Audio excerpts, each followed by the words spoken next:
This story started in Hollywood. We had heard about a law, gathered up supplies, and kept on flying, south and east, along the mountain ranges of the Cordilleras. We had talked with the city and had learned that the Indians we had heard of lived in the unexplored jungles beyond Villahermosa and Tenosique. Explorers had gone into these jungles only a few times, looking for mahogany and chicle. We flew to a village called Agua Azul. If we tried to go through the jungle, the trip would have taken weeks. But here was the beginning of what we had come to see.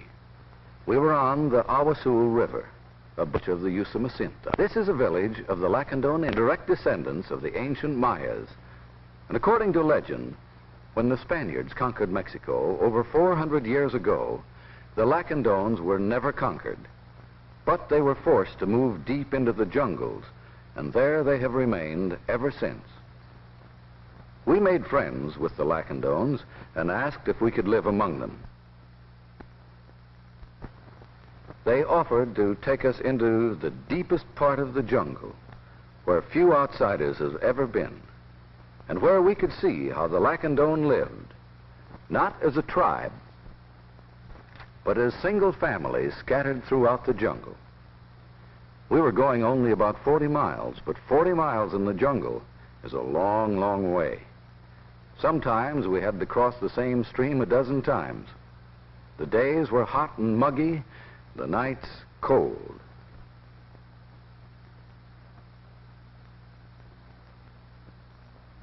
In the daytime, we were bitten by black flies, and at night by mosquitoes. We cut our way with machetes in the dark, high forest between trees ranging up to 150 feet high. There was light enough for photography only at river crossings. But finally we came to an old road. We were armed with guns and one of us with bow and arrows, since he was a champion with that weapon. We had to keep constant watch for snakes, the 7-foot fer-de-lance, the 12-foot nyoka, the 20-foot constrictors. There were many birds, common ones like the woodpecker, and many familiar trees and plants, such as the sensitive mimosa, which closes its leaves when it's disturbed. But we were also getting acquainted with birds, trees, and animals that were strange to us. Eagles, macaws, parakeets, mahogany, ebony, ironwood, jaguars, tapirs, ocelot. Even though part of the trip was along the old road, the 40 miles we had to go took 3 days. We had to cut clearings at night to make camp, and we had our share of jungle rain. When at last we reached a Lacandone clearing, friends who had gone ahead welcomed us. Here was the lost tribe that had disappeared into the jungle 4 centuries ago. Here were the Maya Indians living exactly as their ancestors had, even dressed like their ancestors in long cotton huipiles. They were very friendly and very curious about us. Jose Pepe, for instance, wanted to see if he could shoot straighter with our bow than with his own. But birds, including parrots, know how to dodge. Jose Pepe's name in Maya is Jota. The Lacandones use both Spanish and Maya names. We were glad to have Jose Pepe try our bow, but we were curious too. The bow and arrow was the principal weapon of the old Mayas, and we found that the Lacandones still depend upon it in hunting for a considerable share of their food: birds, monkeys, and deer. The bows are made of a hard wood, lignum vitae. The arrows are of a light wood. The feathers are partridge or pheasant feathers. The Lacandones use different types of arrows according to the game they find. Wooden-tipped arrows for birds and small game, and stone-tipped arrows for big games. Our boots interested Jose Pepe because the Lacandones go barefoot through the jungle, where boots would give some protection from small snakes. Small, but very deadly. Of course, one doesn't see snakes in the jungle very often or run across dangerous animals frequently, but a bit of protection such as boots or a revolver is sometimes welcome. Anyway, Jose Pepe thought a revolver was a lot of fun, even if he doubted its usefulness. Meanwhile, the mestizos who had come with us from Tenosique began clearing the brush for our camp. They themselves probably had some Maya blood in their veins. But for generations, they have allied themselves to Spanish Mexico rather than Maya Mexico. They knew the jungle, but would not live in it as the Lacandones do. The dangers are too many, the fevers and diseases too common. Here, for instance, was something they did not wish to get too close to, even with a machete, a good weapon.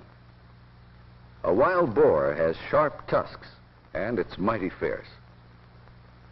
Since we intended to stay with the Lacandones for a couple of months, the mestizos started building a thatched hut as protection from tropical rains.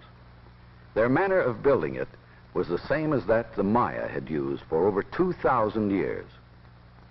The only difference is that the mestizos have steel machetes for cutting trees, and the old Mayas used stone axes.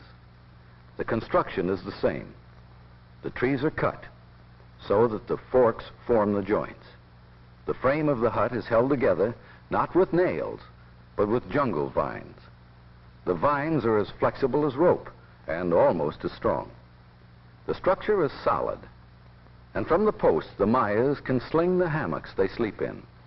The hammocks are slung low over a bed of coals that keeps them warm at night. The Maya usually has separate huts for sleeping, for cooking, and for their religious worship. The huts give good protection against rain and cold winds, and they last for many years until they are destroyed by termites and other insects. Then a new hut can be built very easily.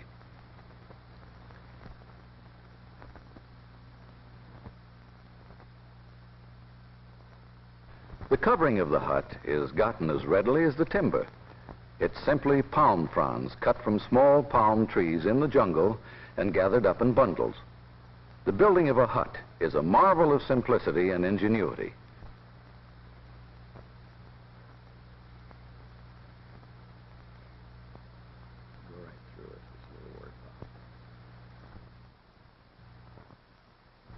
But it has also a significance that goes beyond the hut itself. The Maya Indians conquered the jungle thousands of years ago. They learned to take from the jungle their food, their clothing, and their shelter.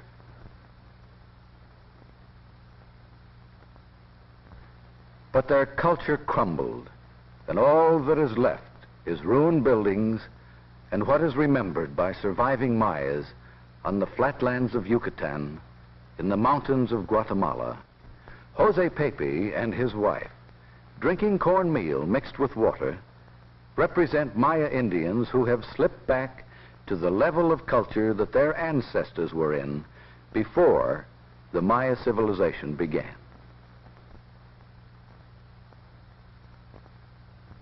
They spin and weave the cotton for their huipiles, but they have lost the arts of pottery making, sculpture, music, and dancing. As wives prepare green bananas for baking, they are following ways of life that are older than they know. They do not know their own history. They have no notion of their own past greatness. Perhaps they are even a dying people. There are only about 200 or so Lacandones left. They are carrying on the same warfare with the jungle that the early Maya did. And perhaps they are losing the battle. They continue to clear fields by cutting and burning the trees of the jungle. Here they grow the corn and vegetables they need for their existence. They don't know that corn, or maize, as they call it, was the very foundation of the Maya Empire. Their forefathers domesticated corn from a wild grass. They learned to punch a hole in the ground with a stick and plant kernels of corn. They learned, when the corn was grown, how to store it. They found ways of preparing the corn for food. They discovered that lye would remove the hard skin. So they burned limestone or snail shells, as the Lacandones do, and add water to the ashes to make lye.